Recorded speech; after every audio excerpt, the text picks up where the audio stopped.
신약 185페이지입니다. 다 찾으신 줄 알고 제가 봉독하겠습니다. 그들이 조반 먹은 후에 예수께서 시몬 베드로에게 이르시되 요한의 아들 시몬아 내가 이 사람들보다 나를 더 사랑하느냐 하시니 이르되 주님 그러하나이다.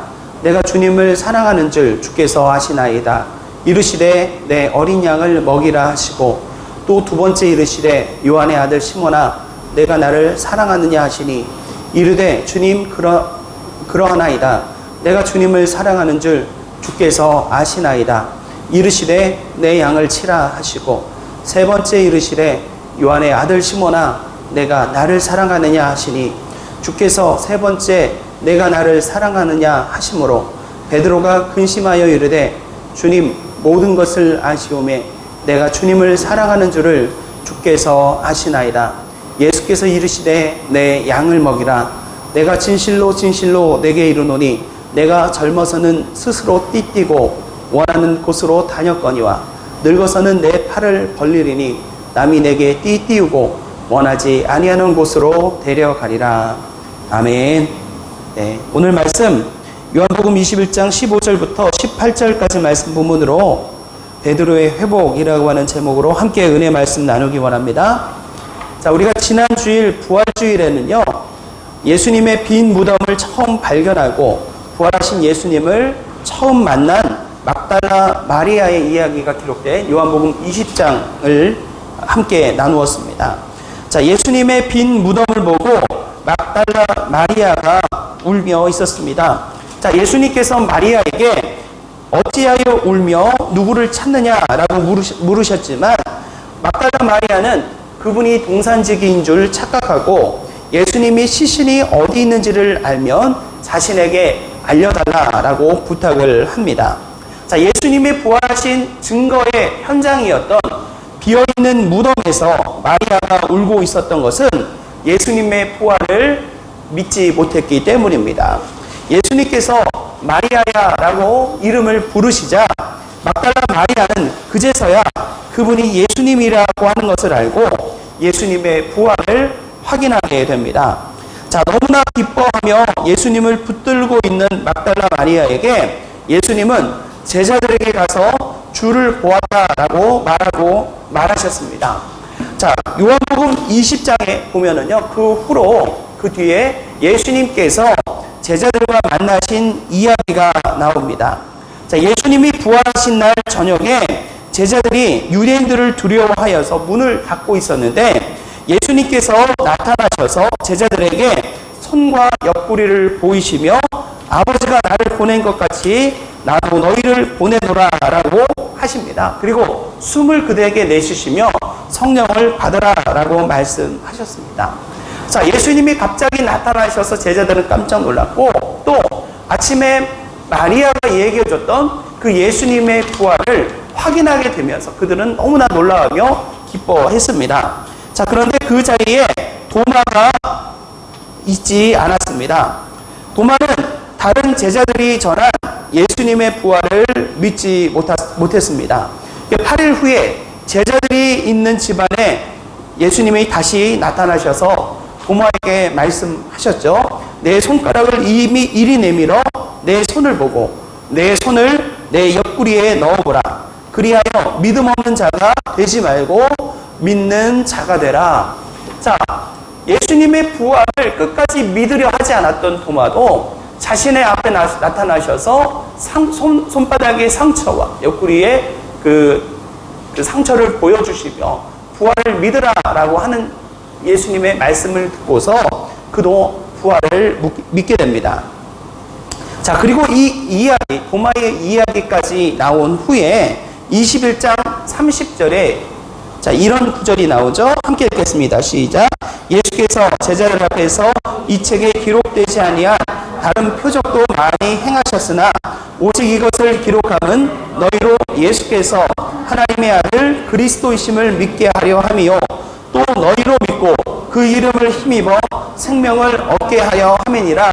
네, 지금까지 쭉 요한복음에 대한 설교를 몇 줄을 하고 있는데요. 하면서 계속 몇 번 이 얘기를 했죠. 이 구절을 말씀을 드렸죠. 자, 이 구절이 뭐라고 얘기했어요? 요한복음에 기록된 목적이다라고 얘기를 했습니다. 자, 요한복음은 예수님의 7가지 표적, 그리고 예수님의 7가지 자기 선언을 소개한 후에 그분이 십자가에 달려 돌아가셨다라고 하는 그 이 사실을 전하면서 그분이 분명히 부활하셨음을 전하고 있습니다. 자, 그러면서 그분이 바로 하나님의 아들이라고 하는 것을 믿도록 하기 위하여서 이 글을 기록하였다라고 말하고 있습니다. 자, 그렇게 기록 목적을 끝으로 밝히면서 요한복음 20장으로 이 복음서의 내용이 모두 끝난다면 아주 자연스러울 텐데, 자, 여러분 요한복음을 읽어보면 요한복음은 20장으로 끝나는 것이 아니라 21장까지 있어요. 자, 전체 결론을 다 내린 후에 한 장이 또 덧붙여서 나오기 때문에 어떤 사람들은 이 요한복음 21장은 후대의 첨가가 아닐까 이렇게 생각하는 사람들도 있습니다. 자, 그런데 후대의 첨가라기보다는 오히려 우리가 책을 읽다 보면 책에 에필로그라고 하는 게 나오잖아요. 이 요한복음은 어떤 이런 에필로그라고 하는 에필로그와 같은 것이라고 생각하면 좋을 것 같습니다. 자, 에필로그 말고 또 책의 앞부분에 나온 게 뭐가 있죠? 프롤로그라고 나오죠. 자, 요한복음 21장이 이 요한복음 전체의 에필로그라고 한다면, 요한복음 1장 1절부터 18절까지의 말씀은 요한복음 전체의 프롤로그와 같다라고 생각할 수 있습니다. 자, 요한복음 1장에 보면 어떤 말씀이 있어요? 태초에 말씀이 계시니라 라고 얘기를 하고요. 빛이 어둠에 비치되 어둠이 깨닫지 못하더라 라고 얘기를 하면서, 자, 이 빛을 증거하러 온 사람이 바로 요한이다. 세례 요한을 얘기하는 거죠. 요한이다 라고 세례 요한을 소개합니다. 자, 그리고 말씀이 육신이 되어 우리 가운데 거하셨다 라고 하는 이 구절이 있는데, 자, 이 구절이 끝난 다음에 세례 요한의 사역 활동부터 시작해가지고 이제 예수님의 이야기로 이어지게 됩니다.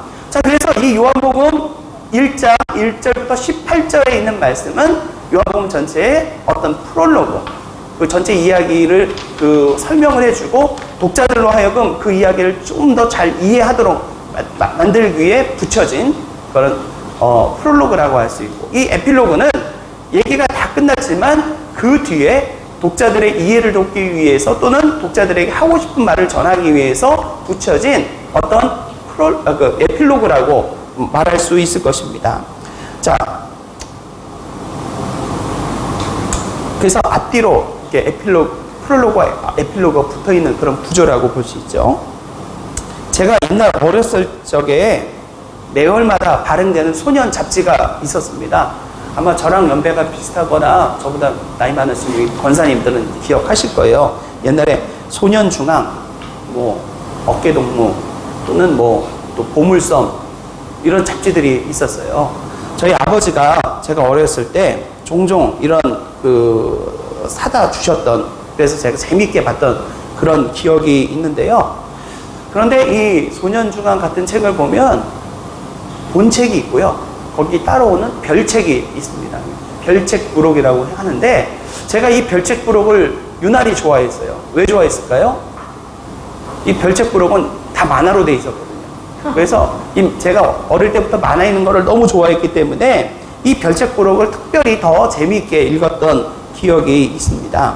자, 요한복음이 전하는 이야기, 예수님이 어떤 분인가 얘기를 하고 예수님을 믿도록 하는 이야기, 그것은 바로 20장에 나오는 그것으로 마치지만, 자, 당시 독자들이 흥미를 가질 만한 그 이야기가 요한복음 21장에 기록되어서 마치 부록처럼 붙여져서 나와 있다라고 생각하시면 될 것 같습니다. 자, 이 요한복음 21장에 나오는 이야기는 무엇인가요? 크게 보면은 바로 베드로에 대한 이야기인데, 특별히 베드로가 어떻게 회복이 되었는가라고 하는 이야기입니다. 자, 베드로가 누굽니까? 베드로는 자타가 공인하는 예수님의 수제자였습니다. 하지만 예수님의 십자가 사건 이후 베드로는 전과 같은 모습을 전혀 보여주지 못합니다. 자, 예수님이 부활하신 후에 제자들을 만나셨습니다. 그 자리에는 베드로도 분명히 있었지만 여러분들 성경을 읽어보면 베드로는 아무런 존재감도 보여주지 못하고 있습니다. 자, 공간복음서가 보여주는 이 베드로의 모습은요, 베드로의 마지막 모습은 철저한 실패자요, 철저한 비겁자였다라고 하는 것입니다. 예수님을 부인하고 도망쳐버린 그 베드로의 모습이 공간복음서에 기록되어 있는 마지막 베드로의 모습이에요.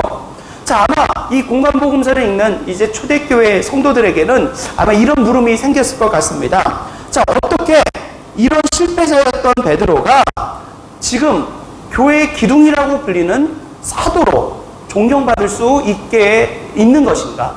어떻게 베드로가 이렇게 회복이 될 수 있었을까?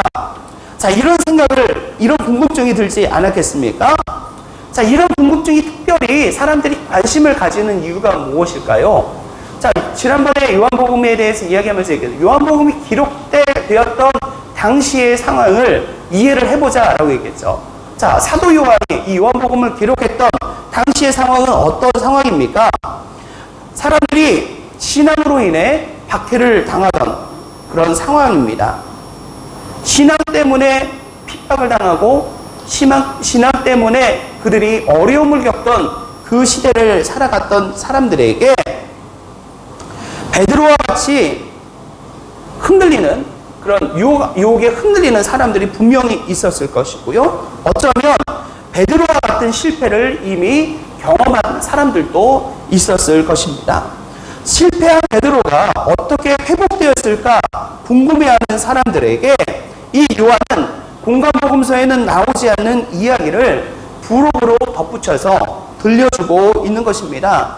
자, 공간복음은요, 예수님이 예루살렘에서 제자들과 만나신 이야기까지만 전해주고 있지만 요한복음은 예수님과 제자들의 또 다른 만남, 어디에서요? 디베랴 바닷가에서 만나신 그 만남에 대한 이야기를 들려주고 있습니다. 자, 오늘 요한복음 21장 14절 말씀 보니까요, 디베랴에서의 제자들과의 만나신 것은 예수님과의 세 번째 만남이라고 얘기를 합니다. 자, 예수님의 첫 번째 만남은 언제였어요? 부활의 당일날 예수님께서는 아침에 막달라 마리아를 만나셨고요. 그 다음에 오후에는 엠마오로 내려가는 두 제자를 만나셨죠. 그리고 그 부활의 당일 저녁에 10명의 제자들, 도마를 제외한 10명의 제자들이 모여있던 자리에 나타나셨습니다. 자, 제자들이 두 번째 예수님을 만났던 것은요, 8일이 지난 후에 도마를 포함한 11명의 제자들이 모여있는 자리에 예수님이 나타나셔서 만나주셨죠. 이게 두 번째 만남이고요. 세 번째 만남이 얼마인지는 모르지만 얼마 시간이 지난 후에 디베랴 바닷가에서 7명의 제자가 예수님을 만나는 장면, 그것이 바로 오늘 본문에 나오는 내용입니다.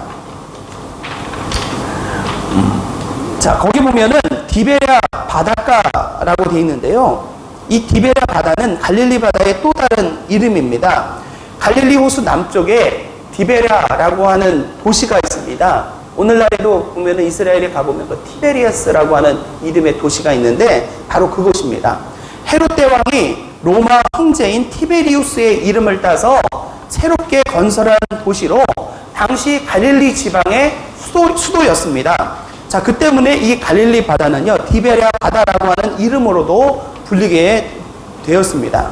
자, 예수님께서 갈릴리 바다로 가신 이유가 무엇입니까? 예수님의 제자 중 7명이 갈릴리 바다로 돌아왔는데 그들을 만나기 위해서 예수님이 오신 것입니다. 자, 2절에 보니까 그 7 제자가 누구인가가 기록되어 있습니다. 거기 보니까 먼저 시몬 베드로, 디두모라 하는 도마, 세 번째 갈릴리 가나 사람 나다나엘, 네 번째 세베대의 아들들, 누굽니까? 세베대의 아들들 야고보와 요한 2명을 얘기를 하는 거죠. 자, 그리고 또 이름이 정확하게 나오진 않지만 또 다른 2명의 제자가 있었다. 총 7명입니다. 자, 이 두 제자가 누구일까 추정을 해볼 수 있을 것 같아요. 아마 갈릴리 지역 출신인 베드로의 형제가 있었죠. 안드레가 있고 또 그들과 동행이었던 빌립이라고 하는 사람이 있습니다. 아마 안드레와 빌립이 또 다른 2명이지 않을까라고 생각해 볼 수 있습니다. 자, 그런데 이들이 왜 갈릴리로 돌아온 것입니까? 자, 그것은 마태복음 28장 10절 말씀 보면 예수님께서 부활의 아침에 예수님의 무덤을 찾아온 여인들을 만나셔서 내 형제들에게 갈릴리로 가라, 거기서 나를 보리라 라고 말씀하셨기 때문입니다. 자, 이 예수님의 말씀대로 제자들은 갈릴리로 돌아오게 되었을 것입니다. 자, 예수님을 만나기 위해 갈릴리로 제자들이 왔는데, 자, 갈릴리에 막상 와가지고 지금 본문 보니까요, 그들은 무엇을 하고 있습니까? 자, 3절 말씀 보니까요, 그들은 고기잡이를 하고 있습니다. 시몬 베드로가 나는 물고기를 잡으러 가겠다라고 하니까 다른 사람들도 그러면 우리도 같이 가겠다라고 나아가서 갈릴리 바닷가에서 밤새도록 고기잡이를 하는 것입니다. 자, 그들은 예수님을 따르기 전인 3년 전과 마찬가지로 고기를 잡고 있는 것입니다. 베드로는 3년 전에 갈릴리 해변에서 예수님의 부르심을 받았습니다. 나를 따라오너라, 내가 사람을 낳는 어부가 되리라 라고 하는 말씀을 듣고서 베드로는 자신의 배와 그물과 잡은 물고기를 버려두고 예수님을 쫓아갔습니다. 자, 그랬던 그 베드로가 3년이 지난 지금 또다시 물고기를 잡고 있습니다. 자, 오늘 본문 3절 헬라어 원문을 보면은요, 거기 보면 배에 올랐다 라고 되어 있는데 헬라어 원문에는 정관사가 붙어 있어요. 말하자면 그 배에 올랐다 라고 하는 뜻입니다. 자, 그 배라고 하는 것은 어떤 배를 말하는 겁니까? 아마 우리가 생각해 볼 수 있는 것이 이미 앞에서 언급된 우리가 독자들이 알고 있는 배다라고 하는 거죠. 그것은 바로 베드로의 배를 의미하지 않을까 충분히 생각해 볼 수 있습니다. 베드로가 예수님을 따르기 위해서 버렸던 그 배를 다시 찾아가지고 그가 버려뒀던 그 그물을 다시 끄집어내서 그가 옛날에 버려두고 예수님을 쫓아갔던 그 물고기들을 다시 잡으려고 하고 있다라고 하는 사실입니다. 자, 우리 오늘 보면 예수님의 말씀대로 갈릴리에 왔지만 또다시 옛날의 자기의 모습으로 되돌아가게 된 베드로를 보게 됩니다. 지금 베드로는 무료에서 소일거리로 낚시를 하고 있는 것이 아닙니다. 옛날 자기의 어떤 그 옛날 생활을 추억을 하면서 재미로 물고기를 잡아보려고 하는 것이 아닙니다. 그들은 지금 옛날의 직업이었던 어부로 다시 돌아가려고 하는 것입니다. 자, 예수님의 부름을 받고서 예수님의 제자로 3년을 따라다녔지만 결국 다시 옛날 어부의 모습으로 되돌아가려고 한다는 것, 그것은 3년의 그 시간이 실패로 끝났다라고 생각하기 때문 아닐까요? 자, 도대체 그들은 무엇에 실망을 해서 또 무엇 때문에 실패감을 느끼며 다시 옛날의 모습으로 되돌아가려고 하는 것입니까? 예수님이 십자가에 돌아가셨기 때문입니까? 예수님이 무덤에 묻히셨기 때문입니까? 아니죠. 예수님이 지신 십자가는 실패가 아니었습니다. 예수님이 묻히신 무덤의 문은 열려 있었고 무덤 안은 비어 있었습니다. 예수님은 죽음을 이기시고 승리하셨습니다. 제자들은 이미 2번이나 부활하신 예수님을 만나 보았습니다. 오늘 본문에 나오는 이 7명의 제자들도 분명한 예수님의 부활을 확인한 자들이었습니다. 자, 그런데 지금 이들이 실패감을 느끼는 것은요, 바로 예수님 때문이 아니라고 하는 것이죠. 그것은 자기 자신에 대한 실망감과 또 그로 인해 느끼게 되는 실패감이다라고 하는 것입니다. 자, 얼마 전까지만 해도 베드로는 자신감에 차 있었습니다. 6월절에 예루살렘에 모여든 수많은 사람들로부터 호산나 호산나 찬송을 받으며 예루살렘 성에 입성하시는 예수님의 뒤를 따라가면서 베드로의 가슴은 벅차올랐을 것입니다. 내가 예수님의 제자라고 하는 사실이 뿌듯했습니다. 아무도 몰라주는 갈릴리의 무명 어부였던 자신이 이제 모든 사람이 인정하고 모든 사람이 기대하는 예수님의 수제자가 되었습니다. 아마 꿈만 같았겠죠. 6월절 축제에서 예수님께서 큰 거사를 일으키셔서 당신의 왕국을 세우실 것이라고 기대를 하며 앞으로 장밋빛 미래가 펼쳐질 것이다. 이런 생각을 해봤을지도 모릅니다. 자, 이런 생각을 했다면 어떻겠어요? 얼마나 행복할까요? 아마 죽어도 좋을 정도로 행복했을지도 모릅니다.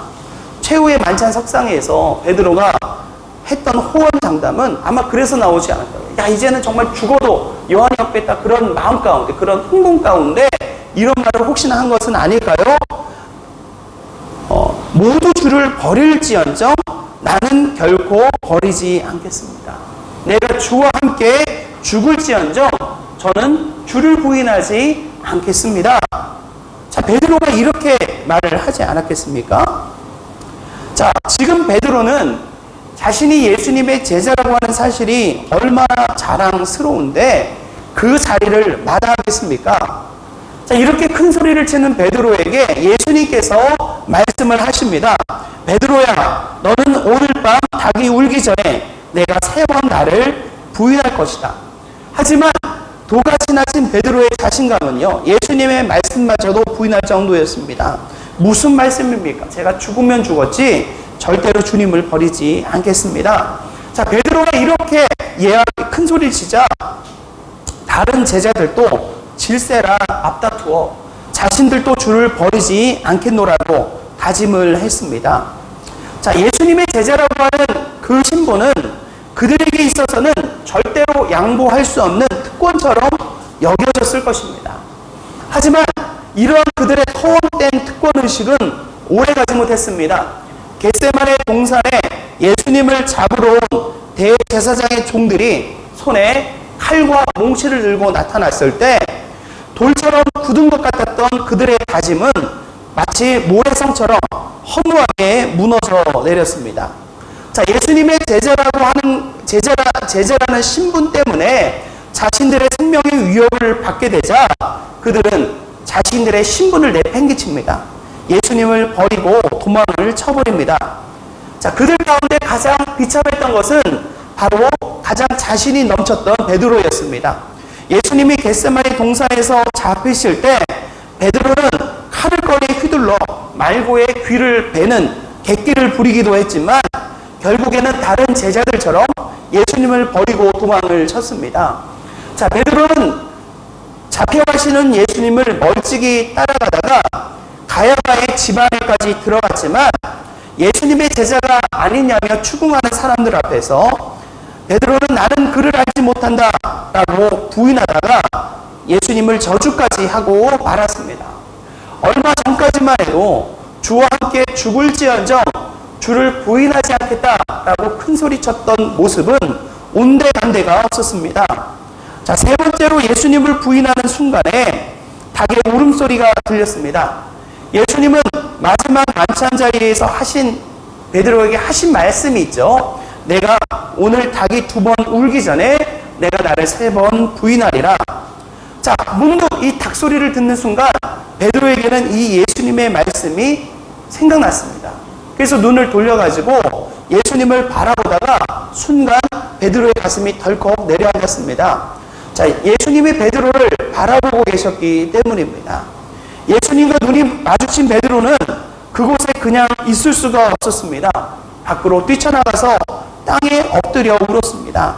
주님, 내가 주님을 부인했습니다. 나는 쓰레기입니다. 나는 실패자입니다. 자, 결국에는 예수님은 십자가에 달려 비참하게 죽었습니다. 하지만 베드로는 살아남았습니다. 자, 그런데 베드로가 살아남았지만 베드로는 나는 살아남았다. 나는 이런 비참한 죽음을 당하지 않았다. 라고 하면서 기뻐했을까요? 예수님과 같은 비참한 죽음을 피하게 되었다라고 해서 베드로가 안도하며 있지 않았다라고 하는 것입니다.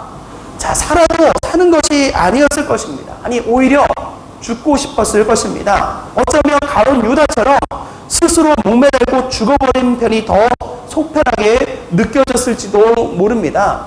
자, 그렇게 자기 목숨이 아까웠고 그렇게 자신이 살고 싶어 했건만 죽음보다도 더 고통스러운 실패감에 베드로는 한순간도 평안할 수가 없었습니다. 주님을 부인했다는 것을 후회하며 몸을 떨어야 했을 것입니다. 왜 내가 그때 예수님이 잡혀갔을 때 내가 저분의 제자다, 저분을 잡아가려면 나도 잡아가라 라고 외치며 왜 앞에 나서지 못했을까? 베드로는 자신을 자책하며 그 실패감에 괴로워했을 것입니다. 자, 그런데 그러던 베드로가 놀라운 소식을 듣게 되었습니다. 예수님의 무덤이 비어있다라고 하는 것이죠. 베드로는 단숨에 일어나서 예수님의 무덤으로 달려갔습니다. 정말 들은 것처럼 무덤은 비어있었고 예수님의 시신은 보이지 않았습니다. 자, 베드로는 무덤이 비어있는 것을 이상하게 여기며 돌아왔습니다. 그런데 그날 저녁 다른 제자들과 함께 있는 자리에 예수님이 나타나셨습니다. 예수님이 죽으셨다가 다시 살아나신 것입니다. 예수님은 자기들이 생각하는 그런 실패자가 아니셨습니다. 자, 예수님의 부활을 확인한 베드로는 말할 수 없이 기뻤습니다. 하지만 동시에 베드로에게는요, 말할 수 없는 슬픔이 몰려들었습니다. 무엇 때문일까요? 바로 예수님을 부인한 자신의 어리석은 행동에 대한 후회 때문입니다. 아, 내가 예수님을 부인하지 말았어야 했는데, 나도 예수님을 위해 목숨을 버렸어야 했는데, 자, 이러한 뒤늦은 후회를 하면서 베드로는 어리석었던 자신을 스스로 용서할 수 없었을 것입니다. 예수님의 부활의 기쁨과 영광을 보면서 베드로는 오히려 더 깊은 소외감을 느끼며 좌절하게 된 것입니다. 자, 주님께서도 베드로에게 아무런 말씀도 하지 않으셨습니다. 자, 이걸 보면 베드로가 얼마나 더 불안했을까요? 차라리 왜 도망가느냐라고 물으시면 베드로가 그에 대해서 뭐라고 변명을 하던가 회개라도 할 텐데 아무 말씀도 안 하시는 거예요. 차라리 야단을 치시면 야단을 맞고 욕을 하시면 욕을 먹고 때리시면 매를 맞기라도 할 텐데 예수님은 아무런 말씀도 하지 않으시는 겁니다. 자, 베드로가 그때 뭐라고 느꼈겠습니까? 아, 주님이 나에게 이제 아무런 관심이 없으시구나 라고 생각하지 않았겠어요? 우리가 잘 알듯이 사랑의 반대말은 미움이 아니라 무관심이라고 얘기를 하죠. 그렇죠? 그에게 어떠한 감정도 느끼지 않고 아예 없는 존재처럼 취급하는 것. 자, 이것이 가장 견디기 힘든 것이 아닐까요? 제가 군대에 갔을 때 저는 감사하게도 군대에서 잘 풀렸어요. 농단 훈련소로 갔고 후반기 교육까지 받고 그래가지고 아주 평탄한 그 생활을 잘 보내고 자대 배치를 받았습니다. 그 자대 배치 가가지고도 고참들이 잘 봤어요. 고참들이 왜 잘 봤냐면 제가 전투 지원 중대를 갔는데 전투 지원 중대가 박격포 80mm 박격포를 쏘는 중대예요. 근데 거기 보면은 그 포를 분리를 하면 300kg짜리 분리를 하면 80kg짜리 포판이 나오는데 포다리가 나오는데 이거를 빨리 들고 뛰어가가지고 설치를 해야 돼요. 그래서 이 80kg짜리를 들고 빨리 옮길 수 있도록 그걸 들고 뛰어야 되는데 제가 이병 때 오니까 저보고 80kg 들고 연병장을 뛰라고 그러더라고요. 그러면서 너 고참들 이거 다 했는데 너만 못하면 너는 군생활 앞으로 꼬일 줄 알아 그러더라고요. 그래서 이를 악물고 그 포다리 80kg짜리를 들고 연병장을 뛰었습니다. 뛰니까 고참들이 내려놓지 말고 반동에 군가까지 부르라고 하더라고요. 그래서 그거 다 했어요. 다 했다고 그러니까. 그러고서 탁 내려놨더니 고참들이 하면서 박수 막 너무 좋아하는 거예요. 왜 그러나 했더니 그 전에 그걸 한 사람이 우리 중대에서 딱 한 명밖에 없는 거예요. 광주 출신의 씨름 하던 그 선임이 있는데 이 사람만 딱 했고 아무도 못했는데 제가 딱 하니까 우와 잘 들어왔다 막 그러고 너무나 좋게 본 거예요. 그러더니 근데 문제가 뭐냐면 그렇구나 했는데 아무튼 그래서 잘 됐는데 문제는 제가 광주 상무대에서 사격주의병 훈련을 보고 와서 이거 제가 포다리를 들고 뛸 신분은 아니었다는 거죠. 저는 계산해가지고 이렇게 통보해서 어디로 쓰라고 쓰는 사격주의병이 주특기였기 때문에 저희 그 인사계가 쟤는 후반기 교육까지 벌써 구주를 받고 왔는데 이거 포다리 들고 뛰게 하면 되겠냐 해가지고 사격주의병을 시키는 바람에 저는 고참들한테 인정은 받고 사랑은 받으면서 이거는 또 안 하게 됐어요. 그래서 군대 생활이 얼마나 잘 풀렸는지 모릅니다. 얘기 적정 군대에 있는 동안 한 대도 안 맞았다고요. 그러니까 자대에서 훈련소에서는 가슴팍을 한 번 워커로 맞으셨어요. 그때는 우리 소대에 있는 사람들, 내무반에 있는 사람들 다 맞았으니까 그때 맞았는데 그 다음에는 그때 그것도 제가 안 맞았네요. 제 옆에 있는 제 친구가 맞았고. 근데 아무튼 그 다음에는 군대에서 한 대도 안 맞고 그렇게 저희 때는 군대에서 맞는 일이 맞았어요. 저는 한 대도 안 맞고 군대가 그렇게 잘 풀렸습니다. 그래서 그렇게 행복한 내무반 생활을 하면서 여기 있었는데 제가 일병 휴가를 받아가지고 휴가를 갔다 오다가 꼬이기 시작했어요. 뭐 여기서 긴 얘기 다 할 수 없고 크리스마스 때 자대 복귀를 해야 되는데 우리 교회에서 우리 교회 청년들이 있는 그런 부대로 위문 공연 가자, 성탄절에 위문 공연 가자 해가지고 몇 명 정해가지고 갔는데 우리 부대로 오게 된 거예요. 교회가 공연하러 오는 날 24일이 수요일이었는데 제가 그날 복귀하는 날이었거든요. 버스가 같이 오니까 그 버스를 같이 타고 가고 저는 자대로 복귀하겠다고 그러는데 저희 자대에서 이제 자대 들어가면은 저녁에 또 위문 공연이 있으니까 교회로 사람들이 나오잖아요. 저희 부대 안에 교회가 있던 게 아니라 부대에서 한참 떨어져서 밖에 있었거든요. 목사님이 그때 군종 목사님이 들어가지 마. 좀 있으면 다시 나올 텐데 못하러 들어가지. 내가 전화해 줄 테니까 그냥 들어가지 말고 교회에서 기다려. 내가 전화해 줄게. 전화 아닙니다. 들어가겠습니다. 하는데도 목사님이 가지 말라고 있어도 된다고 막 그러더라고요. 결국에는 있었어요. 목사님 말 듣고. 군종 목사님 말 듣고. 그랬더니 목사님이 전화하는 걸 깜빡한 거예요. 12월 24일 공연 끝나는데 우리 부대에서 난리가 났습니다. 12월 24일 날 다들 취침 점호하고 깔깔이 입고 내무반에 침낭 안에 들어가 있는데 제가 부대에 돌아오지 않았다 하니까 비상이 걸렸어요. 막 난리치고. 제가 그때 목사님이 어떡하냐 그러는데 어떻게 해요? 일이 벌어진 거. 그때부터 군생활이 막 꼬이기 시작하는데 내무반에 들어갔는데요. 뭐냐면 차라리 고참들이 막 때리고 그러면 그냥 차라리 맞고 속이라도 시원할 텐데 뭐라고 하냐면 쟤 아무것도 시키지 마. 그러고 저를 그냥 놔두더라고요. 내무반에. 그리고 일상생활은 다 해요. 근데 저는 그냥 가만히 앉아있으라고 그래요. 얼마나 그게 불편한지 몰라요. 마치 진짜 소대 없는 사람 취급을 그렇게 해버리는 겁니다. 그래가지고 제가 이때 이런 느낌을 정말 안 받습니다. 차라리 뭐라도 고참들이 화가 났으면 뭐라고 얘기하고 막 그럴 텐데 아무런 얘기도 안 하고요. 완전히 따돌리는 그런 경험이었고요. 참 이런 기억이 있습니다. 그런데 마치 베드로가 예수님에게 그런 존재가 되어버린 것 같아요. 그전에는 예수님이 베드로에게 뭐라고 말씀도 많이 하시고 또 베드로에게 어떤 베드로가 잘못 말한 거 있으면 꾸짖기라도 하셨을 텐데 베드로에게 아무런 말씀도 안 하시는 그 예수님을 보면서 베드로가 얼마나 마음이 괴로웠을까요? 예수님이 더 이상 나를 인정하지 않으시는구나. 무관심하시는구나 라고 생각하게 된 것이죠.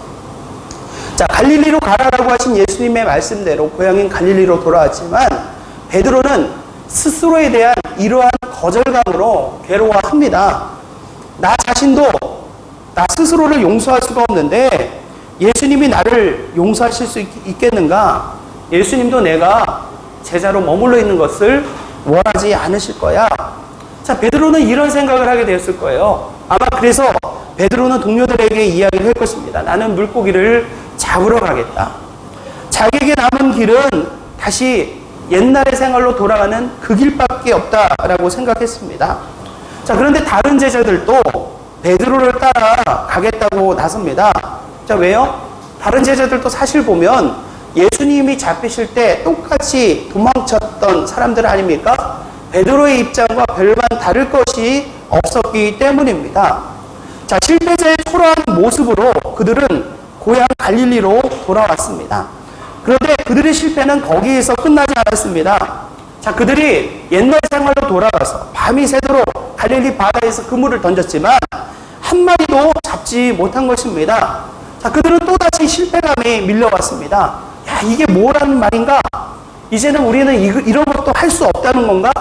마치 이제는 자기들이 할 수 있는 것이 아무것도 없는 것만 같았습니다. 자, 이렇게 실패감에 빠져있는 자들에게 찾아오신 분이 있습니다. 바로 부활하신 예수님이십니다. 밤새도록 고기를 잡으려고 해도 한 마리도 잡지 못하고 낙심해 있는 자들을 향해 예수님이 부르셨습니다. 얘들아 라고 부르시죠. 자, 오늘 본문 보니까 얘들아 라고 부르셨어요.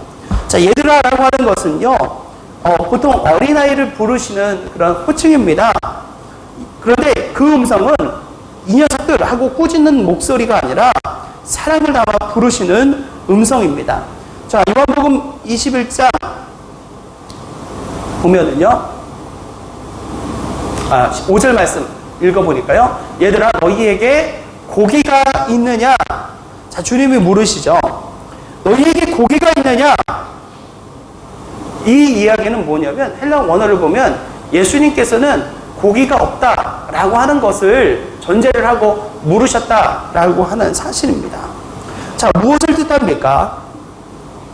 예수님께서는 제자들에게 이렇게 물으시는 거예요. 얘들아, 너희가 무엇을 잡았느냐? 나를 버리고 떠난다고 너희가 잡은 것이 무엇이더냐? 라고 하는 것입니다. 사랑하는 성도 여러분, 우리도 한번 생각해 보기 바랍니다. 우리도 이 제자들과 같은 모습일 때 있지 않습니까? 내가 뭔가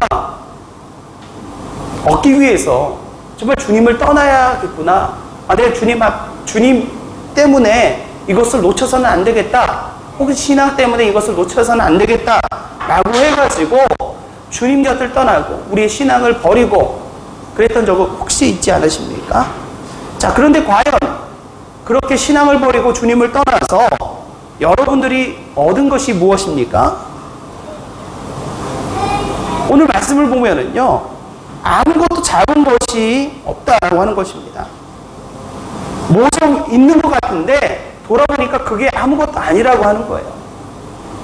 고작 그런 것을 위해서 내가 주님을 버리고 떠났는가? 라고 하는 이런 마음이 드는 거죠. 이 베드로가 느꼈던 그 후회감이 바로 그런 거예요. 내가 정말 그 위기에 빠졌을 때는 정말 내 생명이 정말 귀한 것 같아가지고 내가 살기 위해서 예수님을 부인하였는데 지금 돌아봤더니 내가 그렇게 지키려고 했던 내 생명이 도대체 어떤 의미가 있는가? 이게 아무것도 아니었는데 라고 하는 생각이 들게 된 것이죠. 저와 여러분이 솔직하게 고백하기 원합니다. 주님, 아무것도 없습니다. 아무것도 없습니다. 아무것도 아니었습니다. 오늘 본문에 보니까요, 베드로가 없나이다 라고 대답합니다. 목숨 건지려고 했더니 아무것도 아니었습니다. 주님, 명예 얻으려고, 재물 얻으려고, 건강 얻으려고 그 자그마한 이익 얻겠다고 주님을 버렸는데 돌아보니까 그것이 아무것도 아니었습니다 라고 얘기할 수밖에 없는 것이 바로 우리들의 솔직한 모습 아닙니까? 자, 이런 자들에게 주님께서는 말씀하십니다. 배 오른편에 그물을 내려라. 자, 배 오른편에 그물을 내렸더니 그물을 끌어올릴 수가 없을 정도로 많은 물고기가 잡혔습니다. 자, 나중에 이 그물을 끌어올려서 잡힌 물고기를 세어보니까요, 잡힌 물고기가 153마리였다라고 얘기를 합니다. 이 153마리, 여러분이 그래서 이 기독교의 여러 가지 의미 있는 숫자들이 있는데 153이라고 하는 숫자가 바로 부활하신 예수님이 제자들에게 나타나셔서 그물을 던지라라고 하셨을 때 그 말씀에 순종해서 잡은 물고기의 숫자가 153이었다라고 하는 거 기억해 두시면 좋겠어요. 한국의 대표적인 문구기업 중에 그 모나미라고 하는 곳이 있죠. 자, 이 모나미의 시그니처 제품이 있습니다. 뭐죠? 다 써보셨죠? 볼펜이죠. 153 볼펜이라고 있어요. 이게 153 볼펜인데 아마 요즘 젊은 사람들은 특히 여기 이제 싱가포르이다 보니까 이런 거 못 써본 사람인데 옛날에는 요거 가지고 별걸 다 했어요. 중학교 제가 다녔을 때는 요거 가지고 뒤로 이렇게 해가지고 애들하고 장난치기도 하고 스프링 빼기도 하고 저거 대롱 빼가지고 앞으로 이렇게 휴지 뭉쳐가지고 적셔가지고 이렇게 해가지고 애들하고 장난치기도 하고 아주 다용도로 재밌게 갖고 놀았던 그 추억의 제품이 이 모나미 153 볼펜인데, 이 볼펜 이름이 숫자로 153이라고 하는 게 특이합니다. 자, 이 모나미의 창업주인 송삼석 회장이 1965년도에 경복궁의 국제 박람회에 참석했다가 외신 기자로부터 이 볼펜이라고 하는 것을 처음 접하게 됩니다. 그걸 보고서 깜짝 놀라게 됐어요. 당시에 한국에는 뭐 만년필, 연필 이런 것밖에 없었는데, 야, 그런 국내 필기구의 열악한 그 필기구의 단점들을 보완해 줄 수 있는 제품이 바로 이거구나 라고 확신을 하고, 끊임없는 연구와 실패 끝에 이듬해에 1963년도에 모나미 153 볼펜을 출시를 해서 대히트를 치게 됩니다. 자, 이 정동감리교회 장로였던 이 송삼석 회장은요, 베드로가 153마리의 고기를 잡았지만 그물이 찢어지지 않았다라고 하는 오늘 본문 요한복음 21장의 이 말씀을 바탕으로 해서 이 볼펜 이름을 153이라고 정했다고 자신의 회고록에서 밝히고 있습니다. 또한 이 153이라고 하는 것은 또 다양한 의미도 담았어요. 한국 사람들이 좋아하는 가보, 이게 9이라고 하는 숫자를 다 합치면은 가보가 되고, 또 153의 앞에 1호는 당시의 볼펜 값이 15원이었고, 이 3이라고 하는 것은 모나미가 출시한 세 번째 볼펜이다라고 하는 그런 의미도 담겨 있다라고 설명을 했는데, 아무튼 153이라고 하는 이 숫자는요, 우리에게 베드로가 잡았던 153마리의 이 고기를 떠올리게 합니다. 자, 이 그물이 끌어올릴 정도로, 그물이 가득 찰 정도로 잡힌 물고기를 보면서 그때 예수님의 사랑하시는 제자, 그죠? 요한이죠. 요한이 주님이시다라고 말을 합니다. 자, 이 주님이시라고 하는 말에 베드로는 그냥 있을 수가 없었습니다. 즉시 겉옷을 챙겨 입고서 물 위에 뛰어들었습니다. 자, 물 위에 뛰어든 것은 바로 주님을 만나기 위해 간 것입니다. 숯불을 피워놓고 물고기와 떡으로 아침을 준비해 두신 예수님께서는 제자들에게 얘기를 합니다. 와서 조반을 먹으라 라고 말씀하십니다. 자, 제자들은 숯불에 몸을 녹이며 예수님이 준비해 주신 아침을 먹습니다. 자, 요한복음 1장 15절 말씀 보니까요. 그들이 조반 먹은 후에 예수께서 시몬 베드로에게 이르시되, 자, 예수님이 밥을 다 먹은 후에 베드로에게 말씀하셨어요. 자, 예수님이 그냥 그 자리에 나타나신 것이 아니라 나타나신 이유, 하고 싶은 말씀이 있으셨다라고 하는 거죠. 자, 근데 보니까 예수님도 뭐냐면 밥 먹을 때는 그러지 않으셨다는 거예요. 다 먹은 후에 우리가 그런 여유가 좀 있어야 될 것 같아요. 밥 먹고 있는데 막 뭐라고 그러고 저기야 그러면 먹는 자리가 얼마나 불편하겠어요. 근데 예수님께서는 하고 싶은 말씀이 있었지만 충분히 기다려 주시고 밥을 다 먹은 후에 비로소 정말 하고 싶었던 말씀을 하십니다. 그것은 바로 베드로에게 하고자 하신 말씀이죠. 베드로에게 뭐라고 말씀하십니까? 요한의 아들 시몬아, 내가 이 사람들보다 나를 더 사랑하느냐? 자, 예수님은 왜 베드로에게 이 질문을 하고 계신 것입니까? 예수님은 베드로가 자신을 아직도 사랑하고 있는지 궁금해서 지금 이런 질문을 하고 계신 것입니까? 아닙니다. 이미 예수님은요, 베드로가 얼마나 예수님을 사랑하고 있는지를 잘 알고 계셨습니다. 베드로는 예수님이시라는 말을 듣자마자 예수님을 만나기 위해서 즉시 배 위에서 뛰어내렸습니다.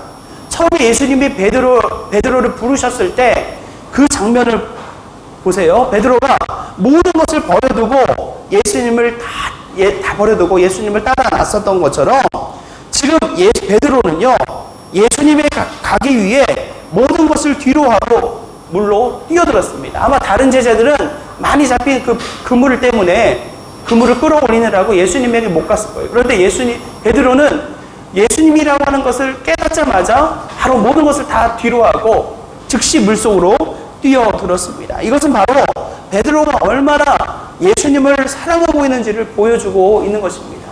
그가 옛날 주님이 부르셨을 때 따라왔던 그 모습을 다시 여전히 베드로는 보여주고 있는 것이죠. 자, 예수님은 그것을 잘 알면서도 왜 베드로에게 내가 나를 사랑하느냐라고 물으신 것입니까? 자, 그것은 바로 베드로를 위해서 이런 질문을 하신 것입니다. 자, 우리가 숯불 앞에 불을 펴놓고 앉아있으면 따뜻하고 기분이 좋아지잖아요. 자, 그런데 베드로는 그런 자리에 오면 떠오르는 기억이 있어서 너무나도 괴로웠을 것입니다. 무슨 기억입니까? 얼마 전 가야바의 집 뜰 안에서 베드로가 겪었던 일이 기억나는 것이죠. 숯불을 쬐려고 베드로가 그 사람들의 곁으로 갔을 때 거기 있던 사람들은 베드로에게 너가 예수님의 제자가 아니냐라고 질문을 했고, 당황한 베드로는 나는 예수님을 알지 못한다라고 부인했기 때문입니다. 아마 예수님이 차려주신 조반을 먹고 가만히 불을 쬐고 있으면서 베드로는 그때의 그 기억으로 괴로웠을 것입니다. 자신의 어리석음, 자신의 실패했던 그 장면이 다시 되살아나면서 아마 마음 깊은 곳에서 그때의 후회로 괴로워하고 있었을 것입니다. 예수님은 그러한 베드로의 후회를 잘 알고 계셨습니다. 내가 나를 사랑하느냐? 라고 물으신 것은 베드로가 여전히 사랑하는지가 궁금해서가 아니라 베드로를 책망하기 위해서 물으신 것이 아니라 바로 베드로가 회복되기를 원하셔서 물으신 것입니다. 예수님은 주를 모른다고 3번 부인한 베드로에게 3번에 걸쳐서 내가 나를 사랑하느냐? 내가 나를 사랑하느냐? 내가 나를 사랑하느냐? 물으셨습니다. 베드로는 이 질문에 내가 주님을 사랑하는 줄 주께서 아시나이다 라고 대답을 합니다. 참 이것이 참 놀라운 그 은혜인 것 같아요. 베드로가 예수님에게 할 수 있는 대답, 자신 있게 할 수 있는 대답, 그것은 내가 주님을 사랑합니다 라고 하는 것입니다. 그 밖에 다른 대답을 어떻게 베드로가 예수님한테 할 수 있겠어요? 내가 나를 위해 죽을 수 있느냐? 내가 나를 위해 배반하지 않겠느냐? 만약 이런 질문을 했다고 한다면 그런 질문에 베드로는 더 이상 자신 있게 대답 못했을 거예요. 그렇게 큰 소리 치고서도 예수님을 부인했던 자신의 모습, 그걸 너무나도 주님이 잘 아시잖아요. 근데 베드로가 그것 안 그러겠습니다. 어떻게 주님한테 얘기할 수 있겠습니까? 그런데 예수님께서는 베드로에게 내가 나를 사랑하느냐? 베드로가 가장 분명하게, 가장 자신 있게 할 수 있는 그 질문을 하셨고, 베드로를 통해서 내가 주님을 사랑합니다라고 하는 그 대답을 들으셨습니다. 다시 살아나신 주님을 보면서 주님을 다시 보고 싶었노라고, 주님을 사랑하노라고 말을 하고 싶었으나 자신에 대한 그 부끄러움 가운데 차마 주님에게 다가갈 수 없었던 베드로에게 주님께서는 다시 그에게 내가 나를 사랑하느냐라고 물으시면서 베드로가 느끼고 있었던 그 아픈 후회의 장면 속에서 베드로에게 새로운 결단을 하도록 주님께서는 말씀을 하고 있습니다. 자, 내가 이 사람들보다 나를 더 사랑하느냐? 라고 물으셨어요. 이 질문은 2가지 의미가 있습니다. 헬라어 원어로 보면은 이것들보다 라고 되어 있어요. 오늘 본문에 보면은 거기 있는 다른 제자들보다 나를 더 사랑하느냐? 라고 물으시는 것 같지만 또 헬라어 원어를 보면 내가 이런 것들보다 나를 더 사랑하느냐? 라고 물으시는 거죠. 다른 것들 위해서 베드로가 이전의 모습은 다른 것을 위해서 정말 주님을 떠났던 모습이었는데 주님께서는 이제 베드로에게 내가 다른 것들보다 나를 더 사랑한다 라고 말할 수 있겠느냐 라고 물으신 것입니다.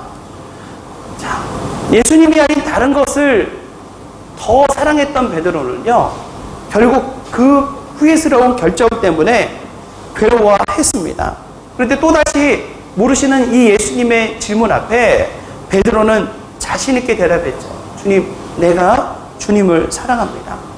베드로는 실패한 인생이었습니다. 그러나 예수님께서는 베드로에게 또다시 그런 실패를 반복하지 않으시도록 같은 같은 환경을 만드시고 베드로에게 자신 있게 대답하도록 말씀을 하십니다.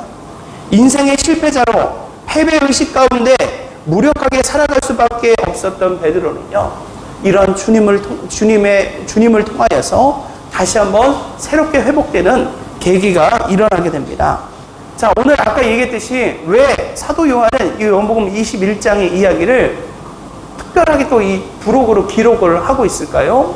아까 얘기했듯이 이런 질문은 베드로에게만 주어지는 질문이 아니었다라고 하는 거예요. 당시에 신앙 때문에, 핍박 때문에 자신들의 신앙이 흔들리고 또 예수님을 부인하였던 그 많은 사람들을 향하여서 예수님 그들을 책망하시는 것이 아니라 정죄하는 것이 아니라 오히려 그들에게 내가 나를 사랑하느냐라고 물으시고 계시다라고 하는 것을 보여주고 있는 것입니다. 내가 예수님을 사랑한다라고 하면 답할 수 있다면 바로 그들도 역시 베드로와 같이 회복될 수 있다라고 하는 것을 오늘 본문은 보여주고 있습니다. 사랑하는 성도 여러분, 오늘 이러한 질문을 우리들의 삶 가운데 해보기 바랍니다. 자, 우리들도 돌아보면 정말 예수님이 아닌 다른 것 때문에 정말 예수님을 떠나고 우리들의 믿음의 생활을 저버렸던 우리들의 모습을 보게 됩니다. 자, 그렇지만 우리들이 그런 모습을 보면서 내 신앙생활, 내 신앙의 모습이 이것밖에 안 되는구나. 이런 모습이 얼마나 부끄러운가. 주님이 이것을 보시면 얼마나 실망하실까. 얼마나 나를 책망하실까.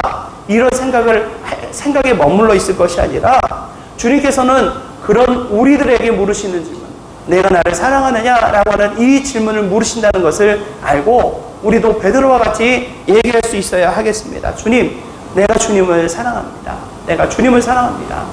그렇다면 이런 대답을 할 수 있다면 저와 여러분 베드로와 같은 회복의 자리로 나아갈 수가 있습니다. 옛날에 일제 신사 참배 요구에 많은 교회들이 그 신사 참배에 굴복을 했어요. 그렇죠? 한국에는 고신파라고 있죠. 부산에 있는 고신파가 끝까지 신사 참배를 거부하고 그 아주 엄청난 박해를 다 견뎌냈는데 이게 고신파의 자부심입니다. 그런데 신사 참배를 끝까지 견뎌낸 많은 목회자들과 성도들도 있지만 그보다도 훨씬 더 많은 사람들이 이 신사 참배의 요구를 받아들였습니다. 일제 회유도 있었고 이거는 신앙의 문제가 아니다. 이건 충성이다. 이라고 하는 이런 것들을 다고 의례다라고 하는 것으로 신사 참배 요구를 타협을 하고 신사 참배를 예배 가운데 행하는 그런 실수를 저질렀어요. 그런데 아마 이런 실수를 저지른 다음에 그들이 마음 가운데 느끼는 게 무엇일까요? 우리는 이래서 어려움을 벗어났구나. 이런 안도감이었을까요? 아니라고 하는 거예요. 아마 이러한 것을 통해서 그들의 마음에는 더 큰 그런 후회가 있지 않았을까요? 우리가 그때 그런 요구를 받아들여서는 안 됐는데 우리들의 믿음을 저버렸으면 안 되었는데 라고 하는 생각을 하지 않았을까요? 자, 6.25 전쟁이 일어났을 때 많은 교회 목회자들과 성도들이 이 신앙으로 인한 탄압을 받았습니다. 그렇죠? 그리고 많은 교회가 불타고요. 많은 성도들이 목숨을 잃었습니다. 그런데 일제 때보다도 훨씬 더 많은 사람들이 6.25 때, 제가 정확한 숫자는 모르겠습니다만 6.25 때 훨씬 더 많은 사람들이 신앙 때문에 순교를 하는 사람들이 있다고 해요. 자, 그 이유가 무엇일까? 저는 아마 오늘 이 베드로와 같은 마음이 아니었을까 생각해요. 내가 옛날에 그런 작은 평안함 때문에, 작은 내 신변의 안전 때문에 내 신앙을 버리고 예수님을 떠났지만 그 길은 나에게 평안을 주지 못했고 나에게 만족을 주지 못했고 나로 하여금 더 큰 후회와 깊은 그런 좌절 가운데 나를 고통스럽게 만들었습니다 라고 하는 이런 경험이 있기 때문에 내가 다시 내 신앙을 증명해야 될 자리에 섰을 때 성도들은 그때는 주저없이 내가 예수님을 위해서 내가 내 목숨을 버리겠다. 나는 끝까지 예수님을 부인하지 않겠다 라고 하는 그 길을 택한 것 아닐까 생각합니다. 오늘 이 코로나로 인해 가지고 지난해부터 많은 성도들이 신앙의 모습에서 벗어난 사람들도 있습니다. 우리들의 모습이 많이 흐트러졌어요. 자, 그렇지만 우리들이 이것에 머무를 것이 아니라 이것을 통하여서 이러한 삶을 살았지만 나에게 참된 기쁨과 만족이 없었고 오히려 어떤 신앙에 대한 어떤 본민과 후회가 있었다라고 한다면 오늘 다시 한번 우리들의 신앙을 드러낼 자리에 섰을 때 담대하게 내가 주님을 따르겠다라고 고백할 수 있는 저와 여러분이 되기 바랍니다. 주님을 사랑하십니까? 아직 확신이 없으세요? 아직 확신이 없으시면 계속해서 이런 질문을 가지고 씨름하겠지만, 내가 정말 주님을 사랑합니다, 주님의라고 주님 앞에 대답할 수 있는 우리 성도들은요, 오늘 다시 한번 베드로와 같은 그런 우리의 놀라운 그런 회복을 기대하면서 우리들이 주어진 자리, 다시 한번 우리에게 사명을 맡기시는 그 주님의 음성에 순종하며 담대히 나아갈 수 있길 주님의 이름으로 부탁드립니다. 기도하겠습니다. 하나님 감사합니다. 거룩한 주일 주님 앞에 나와 예배하는 우리들, 이 시간 하나님 베드로의 모습을 통해서 우리들의 모습을 보게 됩니다. 하나님, 베드로와 같이 정말 주님을 배반하고 부인했던 우리들의 모습, 우리들의 삶을 돌아보니 내가 바로 베드로였음을 고백하게 됩니다. 하나님, 내 작은 유익을 위하여서, 내 작은 평안을 위하여서, 내 작은 어떤 편리를 위하여서 예수님을 부인하고 내 신앙의 정도를 저버렸던 우리들의 모습을 돌아보며 이 시간 주님 앞에 정말 부끄러운 마음을 가집니다. 그러나 오늘 정말 우리들의 회복을 주님이 간절히 원하시는 줄로 믿습니다. 우리에게 내가 나를 사랑하느냐라고 물으시는 그 주님의 음성을 다시 한번 듣게 하여 주시고, 그 음성 앞에 내가 주님을 사랑하는 줄 주님께서 아십니다. 담대히 주님의 사랑을 고백하며 이제 주님이 우리에게 맡기시는 그 사명을 감당해낼 수 있는 우리들 되게 하여 주옵소서. 하나님, 우리들의 신앙생활에 흐트러진 모습들을 다시 한번 세워가기 원합니다.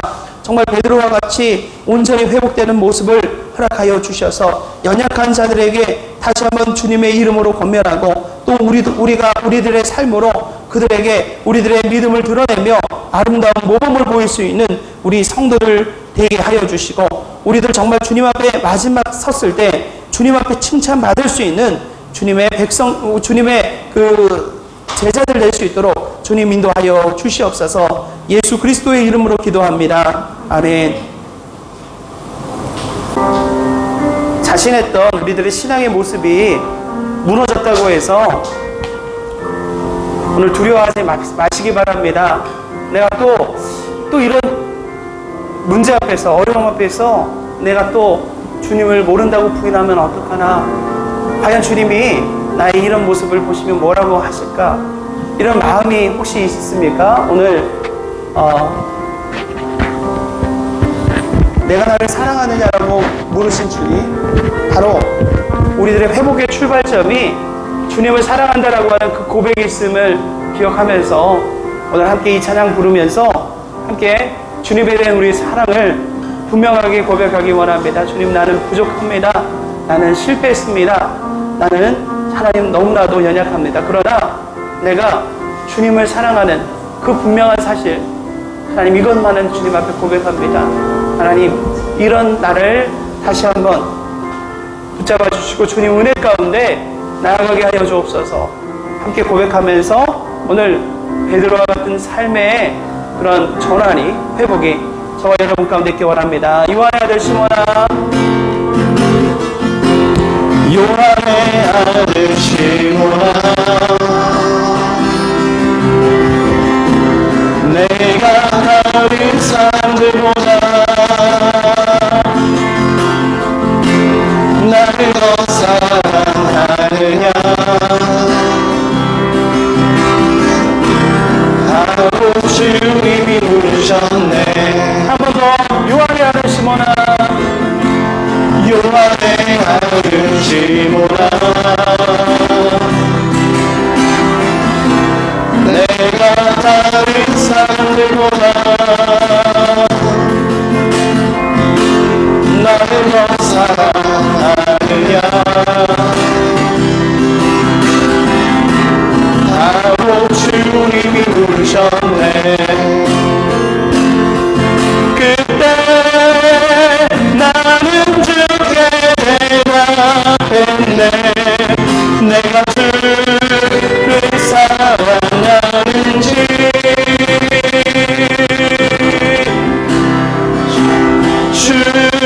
주님께서 아십니다. 주님께서 내 말이 하시리. 요한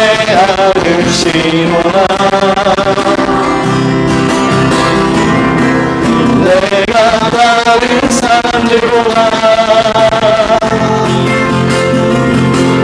나를 더 사랑하느냐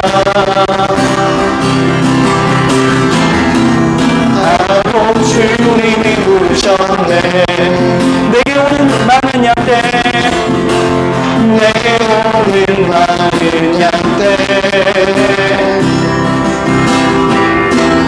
내게 맡겨줄 테니 사랑하는 내 친구여,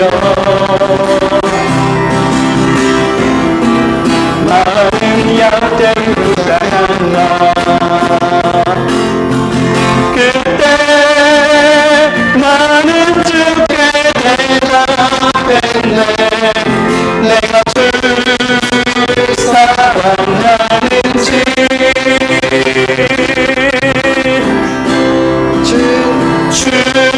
주님께서 아십니다. 주님께서 내 마음을 아시니 사랑합니다. 사랑합니다. 나의 예수님 사랑합니다. 아주 많이요 사랑합니다. 나의 예수님 사랑합니다. 그거예요. 사랑한다 하느라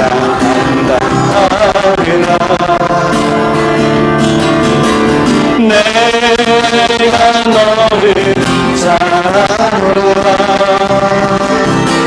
사랑한다 하느라 내게 축복도 하노라. 내게 축복도 하노라. 그래서 사랑합니다. 사랑합니다. 나의 예수님 사랑합니다. 아주 많이요 사랑합니다. 나의 예수님 사랑합니다. 한 번 더 사랑합니다. 고백합니다. 사랑합니다. 나의 예수님 나의 예수님 사랑합니다. 아주 많이요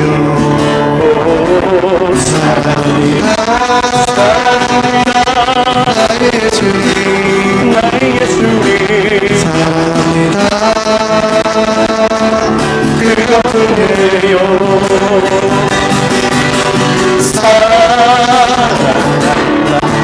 사랑합니다. 내가 너를 사랑하노라.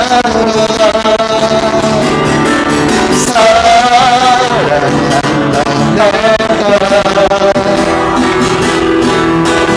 내게 축복도 사랑한다 하느라 사랑한다 하느라 내가 너를 사랑하노라.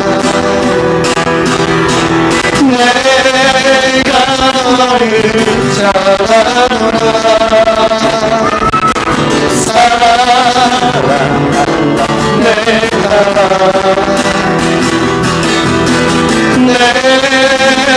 축복. 오늘 말씀 생각하면서 이 시간 함께 기도하며 주님을 전하는 고백하겠습니다. 주여 하나님 아버지 하나님 오늘 오늘 수고를 공부하여 주시고 오늘 예배 가운데 주님을 하나님 만나게 주시니 감사합니다. 오늘 말씀을 통하여 하나님의 실패의 자리 가운데 하나님 찾아오신 주님을 만나기 원합니다. 하나님 아버지여 부활의 주님 하나님 그분을 믿습니다. 하나님 아버지 내가 세상을 내가 이겼구나 말씀하신 주님 그러나 하나님 우리는 여전히 실패하고 하나님 아버지 예배 가운데 있습니다. 주여 하나님 아버지 특별한 우리를 받아주시옵소서. 하나님 아버지 하늘 주시니 감사합니다. 오늘 하나님 아버지 우리를 다시 한번 주님 만나게 해주시고 주여 하나님 아버지 이렇게 하시는 오늘 주님을 만날 수 있도록 인도하여 주시옵소서. 하나님 아버지 하나님 성령을 하시는 것이 아니라 하나님 아버지 보다 나를 내주시옵소서. 주여 하나님 아버지 내가 주를 사랑하여 주님 말씀입니다.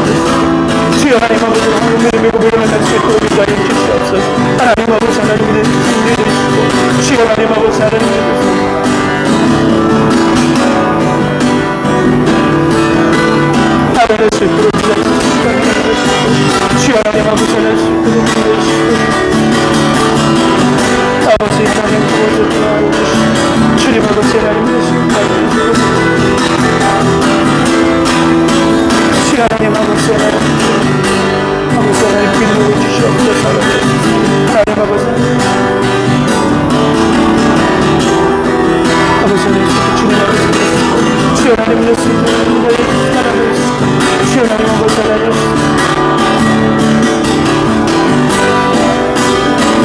아버지 하나님 예수님 도와주시고